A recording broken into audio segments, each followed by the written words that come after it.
სანამ მსოფლიო ირანის სულიერი ლიდერის ლიკვიდაციაზე საუბრობს, მოგიმზადეთ ფილმები, რომლებიც ახლო აღმოსავლეთში მიმდინარე მოვლენებს ასახავს. ბეირუთის აჩრდილები. ეს მინი-სერიალი ნამდვილ ამბავზეა დაფუძნებული და გვაჩვენებს, როგორ კლავენ უხილავ ლიდერებს. სერიალი მოგვითხრობს იმად მუგნის შესახებ, რომელიც იყო ჰეზბოლას ერთ-ერთი ყველაზე საშიში და იდუმალი ლიდერი. მასზე CIA და მოსადი 10 წლეულების განმავლობაში ნადირობდნენ. ფინალი ასახავს დამასკოში მომხდარ რეალურ სპეცოპერაციას, რაც ძალიან გავს ხამენეის ლიკვიდაციის ოპერაციას. მიზანი ნომერი 1. ფილმი ასახავს 10 წლეულების განმავლობაში მიმდინარე ნადირობას ოსამა ბინ ლადენზე.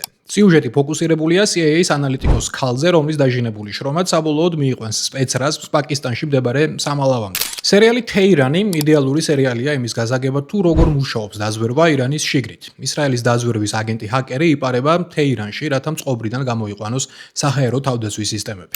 ბენ აფლეკის ოსკაროსანი ფილმი „არგო“. სიუჟეტი ეფუძნება რეალურ ამბავს, როდესაც 1979 წლის ისლამური რევოლუციის დროს CIA-ის აგენტი ცდილობს 6 ამერიკელი დიპლომატის ირანის დედაქალაქიდან გაყვანას. სტივენ სპილბერგის ფილმი „მიუნხენი“. ფილმი კარგად აჩვენებს, თუ რა ფასი აქვს პოლიტიკურ მკვლელობებს და როგორ იგეგმება ისინი.